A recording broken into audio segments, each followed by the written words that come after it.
What is going on, everybody? Welcome to episode number 86 of Recover Out Loud. Today, we got an awesome guest. We got Lorayne Michaels from the Carolinas. We just saying the Carolinas because she's drifting in between North and South Carolina. How you doing, Lorayne? I'm doing fantastic. How are you? I am great. I'm tired, but I'm doing good. Good deal. Lorayne, would you like to give a formal introduction of yourself? Sure. First of all, thank you for having me on. My name's Lorraine, and I'm a California grown chick who's now out in the Carolinas. We've been out here for a little over a year. So April would have been a year, and I absolutely love it. I am a speaker, coach, and a podcast host. I have like over 15 years in medicine, background in medicine, and now I'm coaching and speaking, and I absolutely love it. August was 3 years sober. And so, yeah, going strong there and just been helping people any way I can and with resilience and recovery and yeah, you name it. That's awesome. 3 years. That's huge. Congratulations. Thank you. That's awesome. Uh, California to North Carolina or to the Carolinas, like Yeah. what happened? I mean, not saying that's a bad thing, right? But what was that? What was the mindset? What was it like? Hey, I think we need a change. Let's go from California to the Yeah, Carolinas. coast to coast, right? Coast Why to coast. some you get two people are like, "Why the hell did you leave California?" And other people are like, "Are you glad you left?" So why? Why did it happen?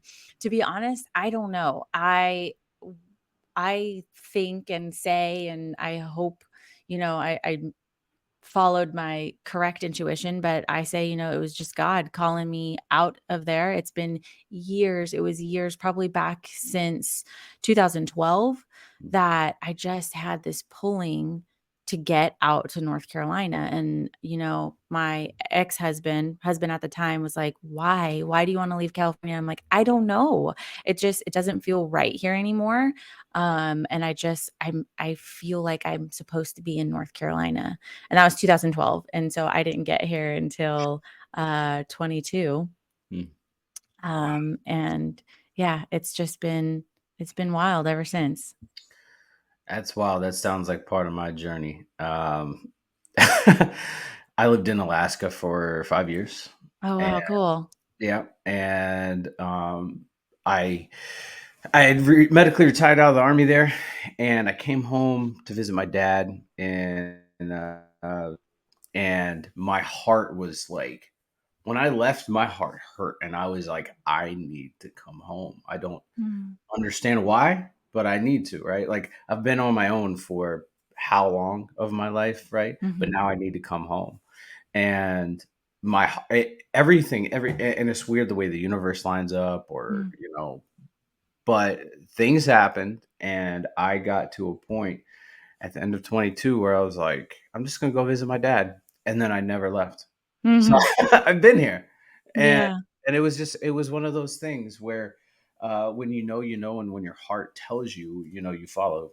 You yeah, we're put on these paths multiple times in our life, and it's whether we decide to pull that trigger on staying where we're at, or going the the the path of the unknown. yeah, yeah, absolutely.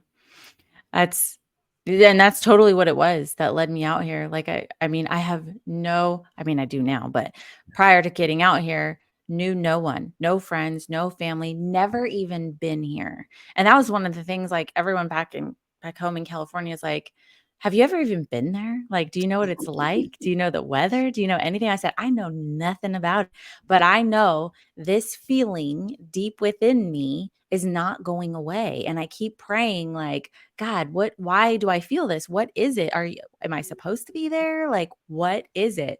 And it just finally, my now husband, um, we took a trip out here because he wasn't going to move out here. And we took a trip for my birthday. It was October of 21, I think it was. And flew into Atlanta, rented an RV, and drove from Atlanta all of North Carolina and part of South Carolina, and just saw it all and fell in love with it. And I mean, the whole time I'm like, I'm supposed to be here. I know I'm supposed to be here. And finally we get back and he's like, okay, I'm on board. Let's go. At that point, it's about you convincing him. Yeah, really. I'm just like, I know I'm supposed to be here. So you can go ahead and tell God what you want to do, but I know what I'm supposed to be doing. Yep, Yeah. absolutely. Yeah. So Lorraine jumped on in the waiting room prior to hitting record, and I was listening to Halloween music, and I love Halloween. It's my favorite time of year, and just odd coincidence, odd weird thing. Tell everybody when your birthday is. My birthday's Halloween. That is weird. I There's some weird love it. synchronicities happening in my life right now, whether it's things that I've heard in other recordings that translate into the next one, or it's just Oh, wild. So more synchronicities are happening, and I don't think that they're coincidental one bit. mm-mm. But There's no such thing. no, absolutely not. It's too weird. But before we move on into your story, what is the weather like in North Carolina right now? Right now, we call it fake fall. Yep. It's beautiful. It's cool. It's probably like in the 60s right now. But we'll be like this for a little bit, and like there'll be a day where it's nice and cool, and I'm wearing long sleeves, and but then it'll be like 80 degrees, and like it'll get up to it. They say in this time of year you experience all the seasons in a day. It's cold and then warm and then hot. Yeah, So they call it fake fall, but I love that's it. that's how it is here in Maryland. I wake up in the morning. I'm like, oh, it's so cold. It's gonna be cold all day. I throw a hoodie on, throw some sweatpants on, Yeah. go about my business, and then halfway through my day, I'm like, why? Come on, You just rip it all off because it's so hot. It Yeah. jumps from like the low 60s to the 80s like that. Yeah, yeah. It's absolutely Same here. insane. Is it are all the leaves changing right now over there? Oh yeah, Oh so man. beautiful, Oh, that's so my beautiful. favorite. Yeah, there's a stretch of highway here that opens up into a valley, and you can see everything. Right, you can see everything from the top of this Oh mountain, man. and going down, dropping it. And now this is in West Virginia. I live in a part of Maryland where like you can be in Maryland, Virginia, and West Virginia in like 3 minutes. Oh, cool. Yeah, that's pretty awesome. And so you drop down this highway, and the valley opens up, and you can see everything. And you got the oranges, the yellows, the reds, and then still the greens. And it's beautiful. It's like our Bob Yeah. Ross painting. That's Yeah, there's the yeah. best way I can put it. I love that. That's awesome. Yeah. All right. So we're gonna go ahead and get into your story. Oh, okay. Lorraine, what was it like in your active addiction? Uh Chaotic. Chaotic, but I didn't know it was chaos, right? Because with trauma, chaos feels normal. So having been sober, healed, healed through my childhood trauma and all the shit that I put myself through, um, looking back, I know from a healthy mindset, it was chaos. And it was. I was just drinking and partying and, you know, getting in relationships I shouldn't be in and treating my body uh, just poorly, So it was organized chaos, I guess you can say. Constructive chaos. Yeah, yeah. So when was your first drink that you said where you now consciously you can look back and say I that was the moment, or that was like the time frame in which I can say that I was fully addicted? Hmm. I don't know that I don't know that I can pinpoint that because I was never my addiction wasn't like I have to drink. I have to get up. I cannot function without a drink. I mean, there could be times where I would go days, weeks without drinking, but then when I did, I would rage. I would black out. I would go on, I wouldn't say a bender, but like I would drink Thursday to Sunday, and not like be drunk the entire time, but just like I would have a drink. I would have a drink. I would go out. I would, have a glass of wine, have a bottle of wine, go out to happy hour. It was always something. So I don't necessarily have a moment in time where I was like, that's when I knew I was addicted. Yeah. But I definitely abused it, and I Mm. was using it for the wrong reasons. I was using it to numb out. I was using it to escape. I was using it to fit in. I was using it to be accepted. It was all the wrong reasons. Yeah, absolutely. What was it that you felt you were numbing in your active addiction? My pain of my past, my pain of what was done to me, and my pain of what I did to others. Yeah, I think one of the hardest things in active addiction is the numbing process. Like Mhm. thinking that we're fixing the problem by using our substance of choice. I did it. Um, Even though I knew like people around me, I've gotten this question all the time. People are like, it's bad. Why'd you do it? Mm, Do you think I gave a shit? It made me feel good, right? mm. It was the answer to my problems, but it was the wrong answer, Yeah, right? yeah, yeah.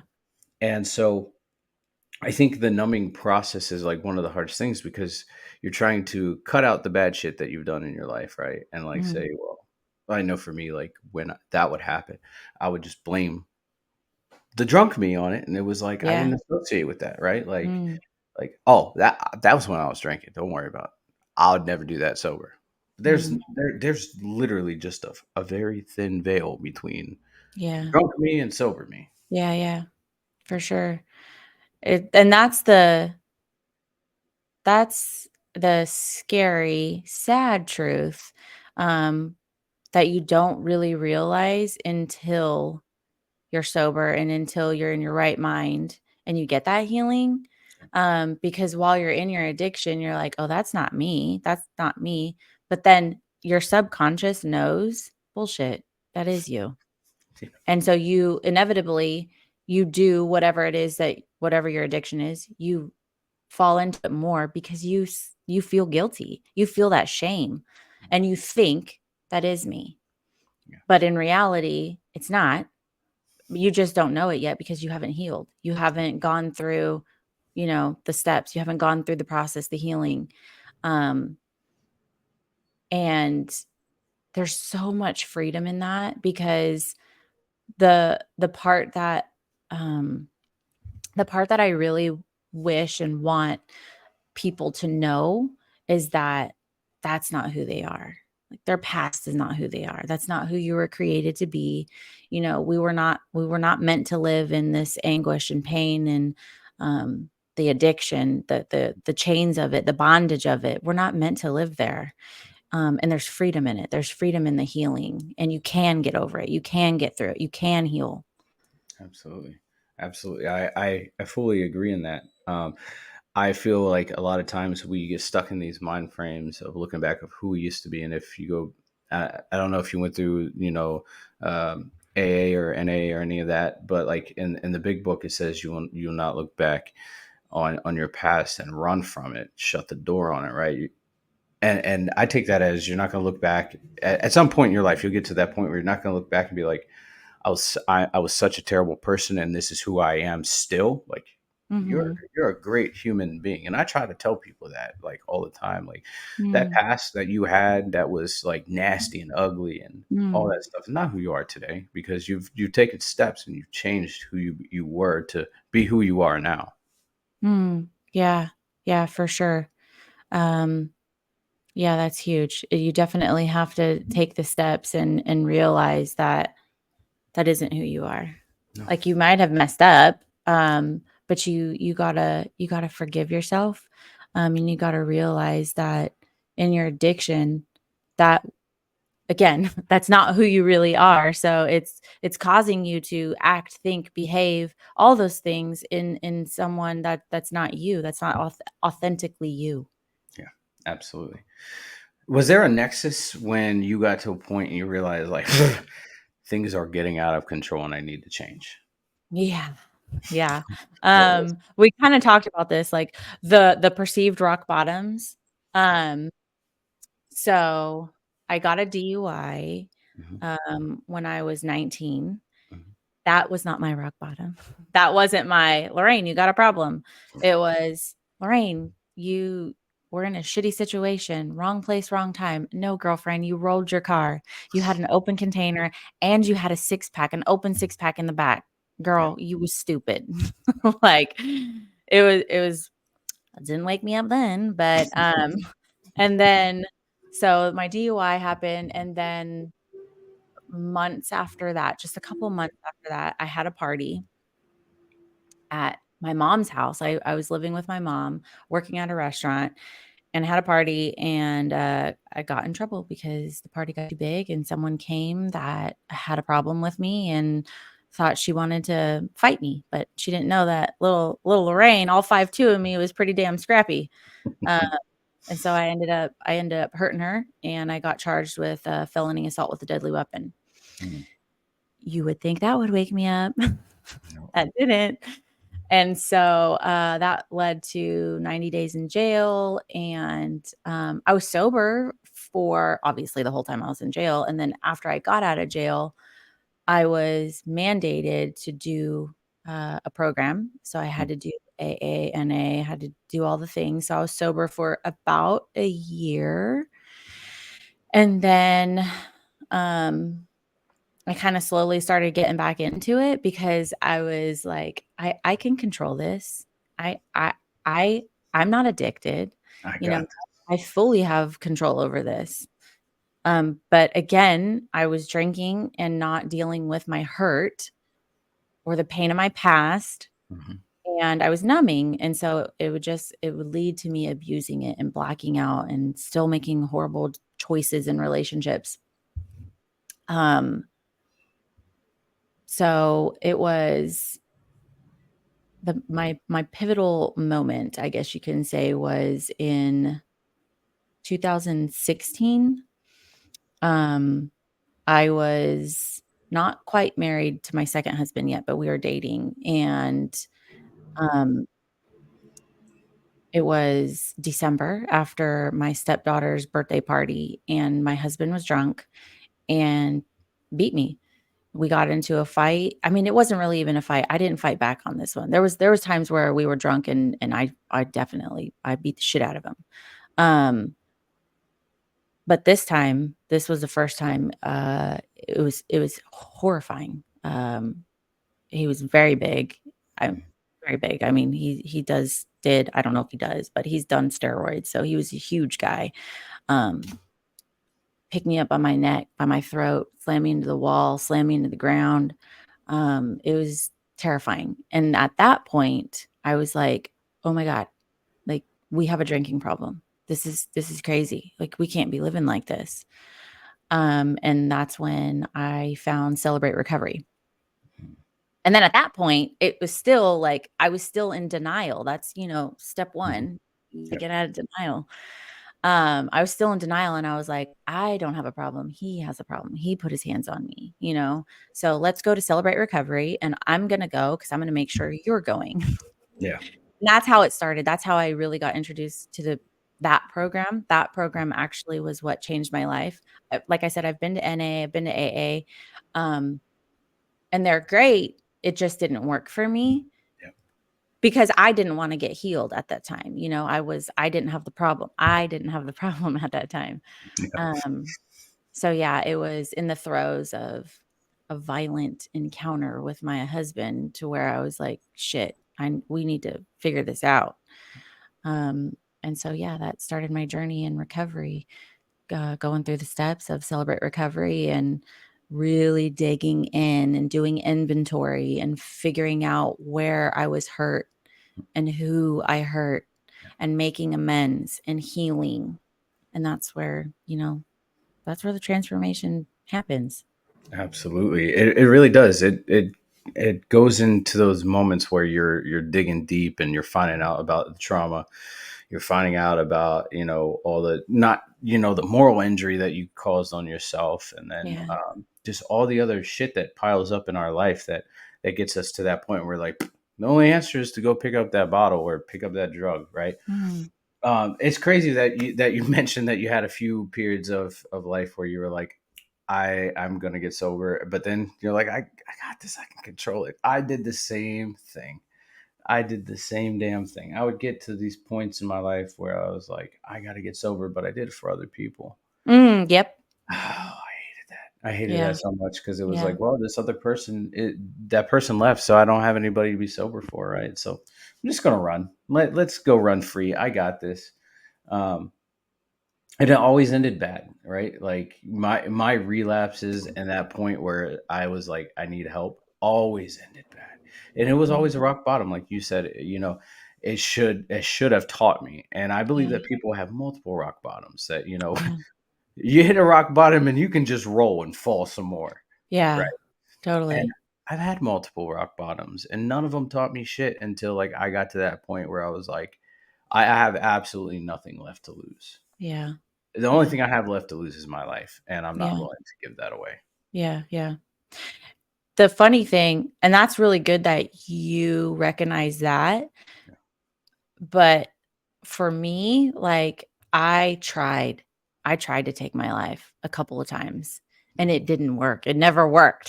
And so, finally, it got to the point where I'm like, "Okay, obviously I'm supposed to be here."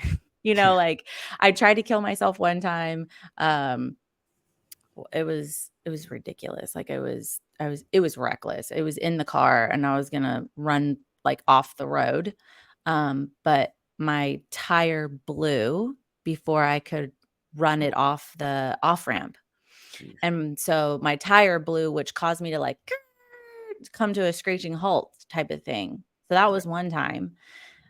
And then my DUI, like, obviously, I wasn't trying to kill myself in my DUI, but, um, I wasn't wearing a seatbelt. My car rolled like it if you woulda saw my car, the guy at the tow yard, when he saw my car, when I went to go, like, get my stuff out of it, he was like, "Oh, there's no this car?" He's like, "There's no way anyone survived that." And I'm like, "Bro, it was me. I was driving. I survived it. Yes."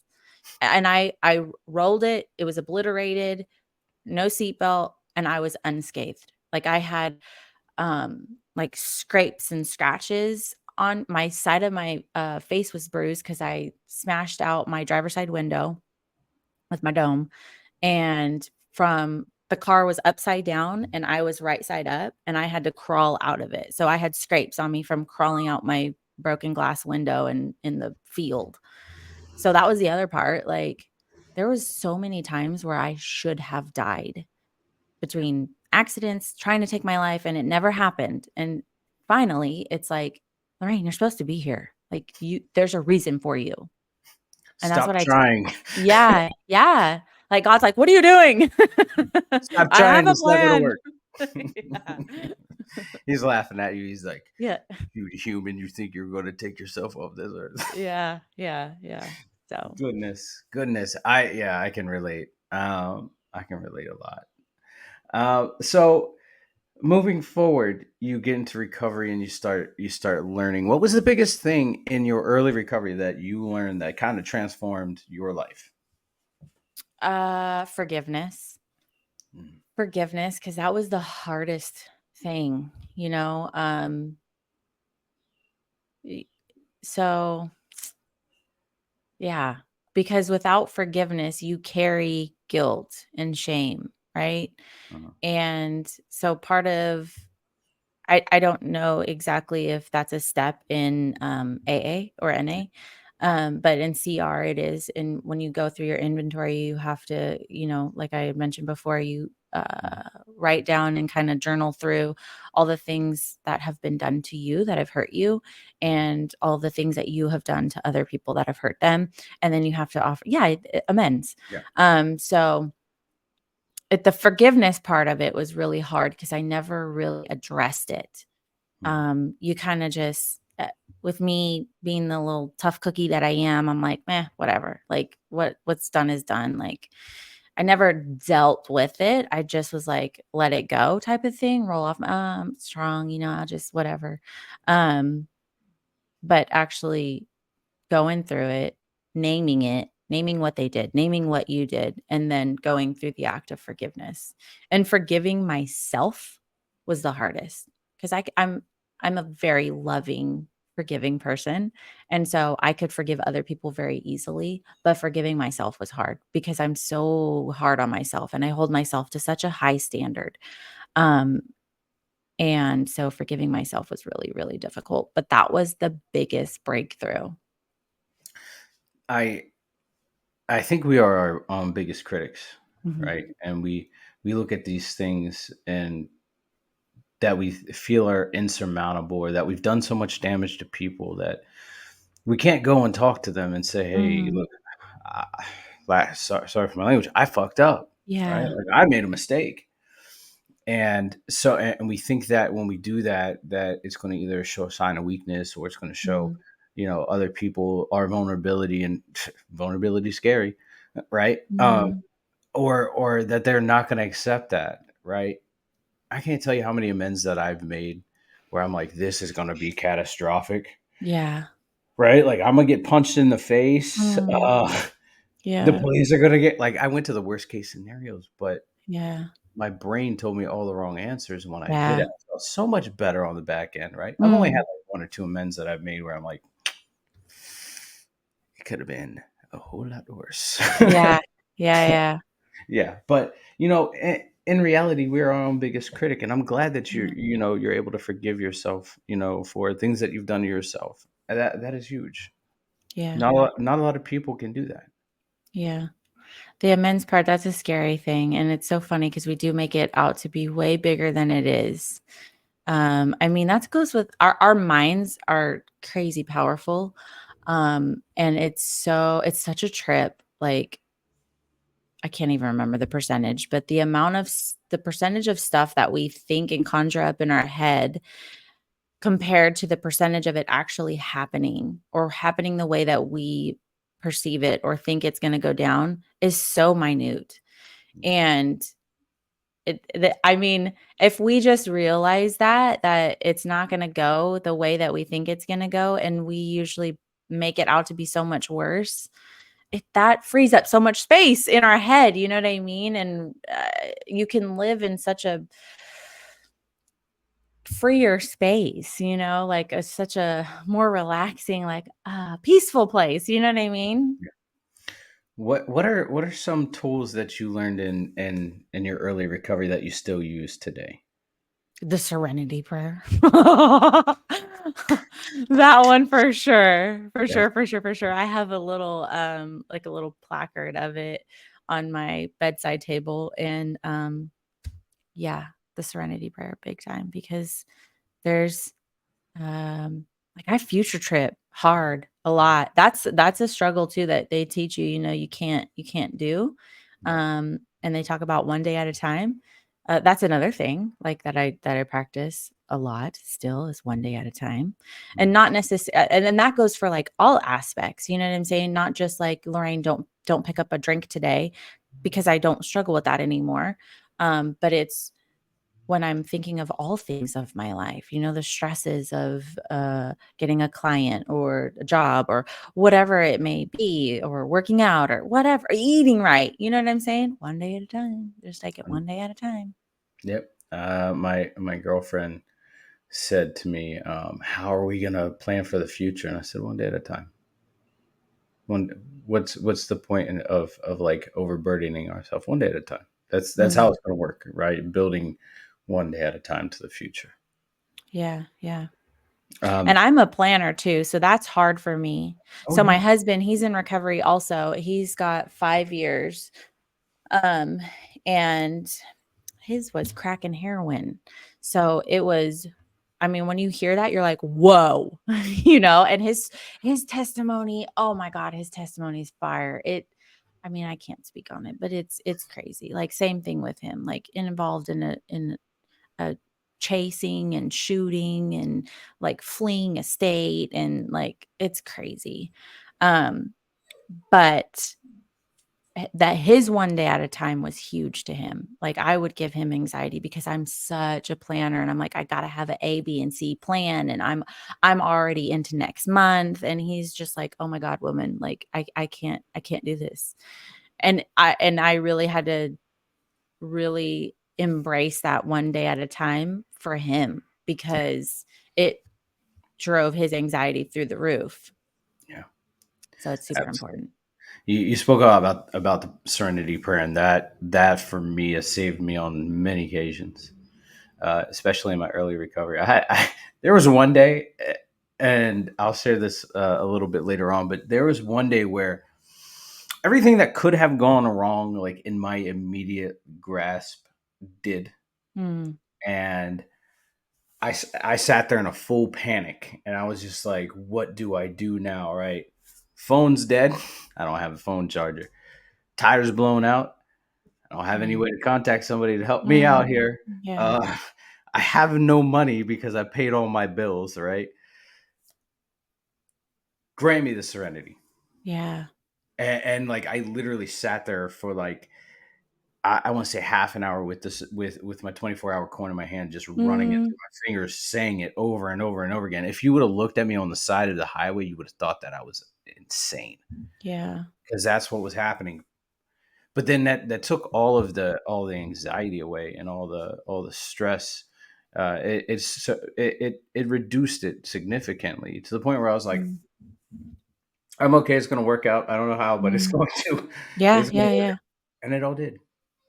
It yeah, really all did.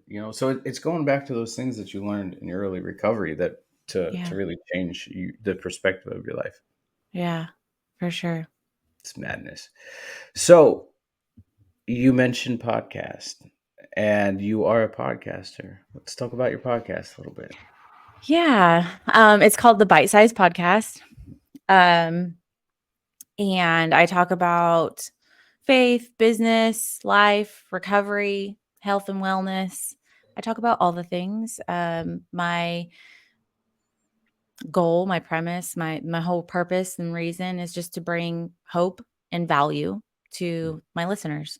And so realistically, I would like for anyone to be able to pop on. I mean, not every episode is for everyone, right? But I cover all aspects of it because we're all multifaceted people. And so I think much like Celebrate Recovery, how it addresses all aspects of life. It's not just alcohol and drugs, right? People are in recovery for anger, control, eating disorders. I mean, there's many things. So, anyways, my podcast, I talk about all the things. And lately, it has been about recovery. I've had there's a coach that I just had on. Her name is Crystal. That Mhm. podcast just released this week. Yeah, this week. And that was a fantastic one. I absolutely love that one. And then I just had on Dr. Rob Kelly. He is amazing. I cannot wait for this one to come out. So make sure to check out that one. He runs a recovery group in Texas, and I don't want to say it's a ministry because it's not faith-based at all. Yeah. But it's virtual. I don't even know if they have people that come in anymore. But his whole premise of is treating the root, not the symptom. So his approach is fantastic. I absolutely love it, and it's so like sciency, and like it has so much to do with the brain. And oh my God, his story is fucking phenomenal. But yeah, I when I first started doing this, I actually my very first like I wouldn't say soiree, but introduction into podcasting, because I never listened to podcasts before I started doing this.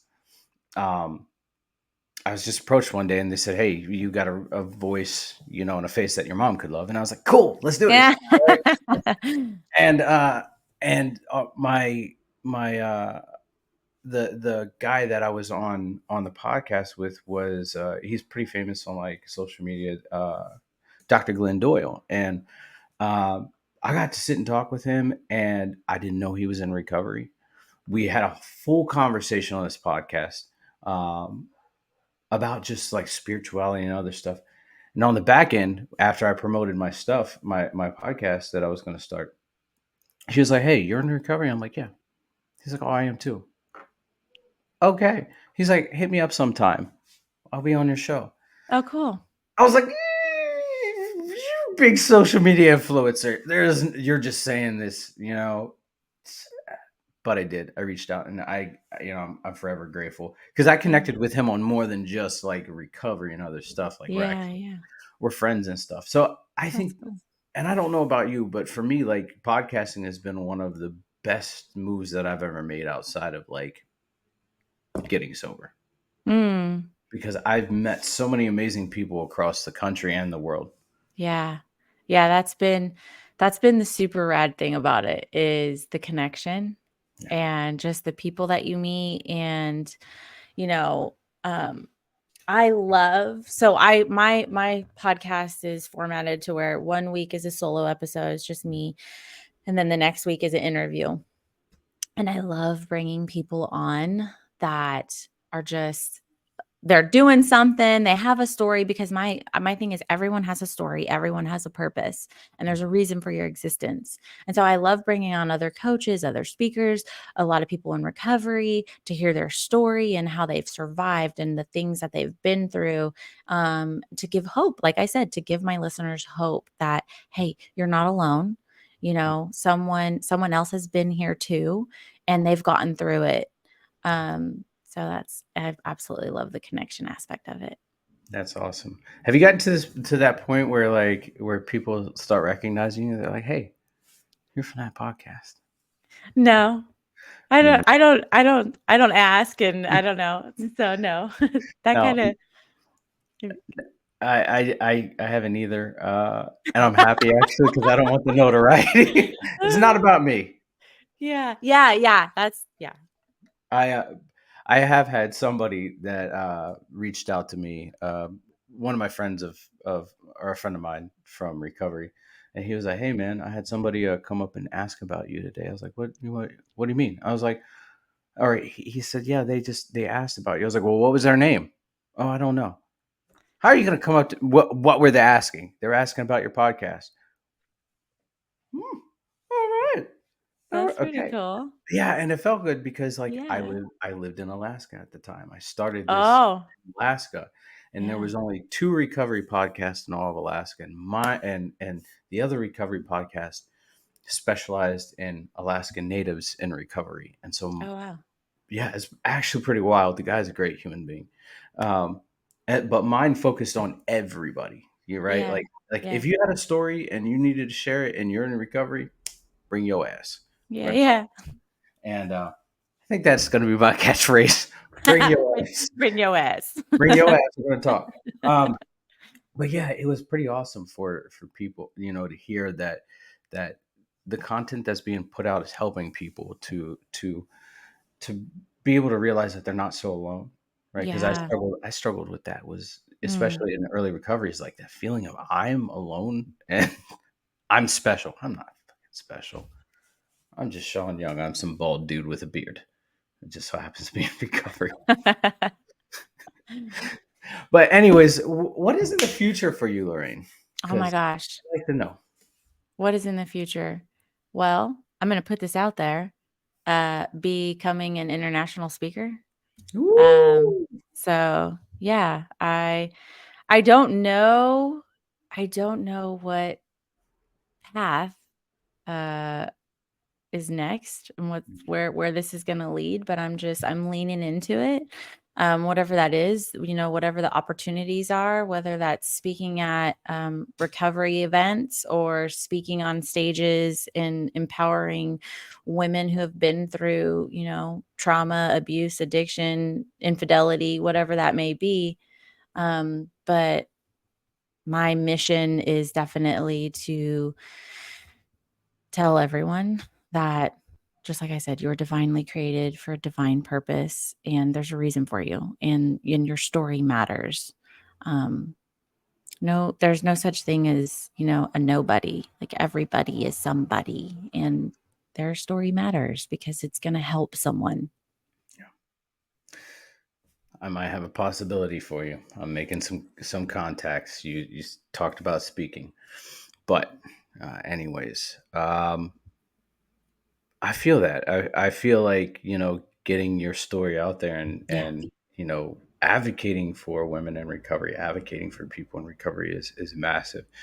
It's about breaking the stigma, and Mhm. you're doing that. You're Yeah. every day you're alive and you're sober, you're breaking that stigma. 100%. Yeah, and you're a survivor, you're a fighter, and I am grateful to have met you and to call Thank you you. friend. Thank you, Sean. All right, all right. Would you like to plug your podcast before we go? Sure. Thank you. All I would right, love let's do to. it. All right. So it's the Bite Size Podcast. Like I said, I talk about everything. There's a little bit of something for everybody. Um, it's on all the platforms, I'm pretty sure. So you can definitely find it on Apple. Make sure to put my name on it, because if you just put the Bite Size Podcast, I think it's an Asian lady that talks about food. So Oh, make sure it's the Bite Size Podcast with Lorayne Michaels. And if you want to reach me, get into contact with me, you can email me, Lorayne at theboldbeginnings.com. That's my website also, theboldbeginnings.com. And you can find everything that you want to know there, and you can connect with me on all the socials. sweet, sweet. Lorraine, I want to thank you for hanging out with us for this bit of time and space. And just so you guys know, I'm gonna be recording with her in a few hours. That's So right. Yeah. So you guys better check it out. We got a yeah, twofer in one day. better bring your ass Bring your ass. like Debo. Any- Anyways, guys, thank you for hanging out with us, Lorraine. Thank you for being my guest and for Thank you for sharing your having me. story. I appreciate Absolutely. you. And everybody, till next time, be good. Don't do it, or do what I would do. And yeah, much love.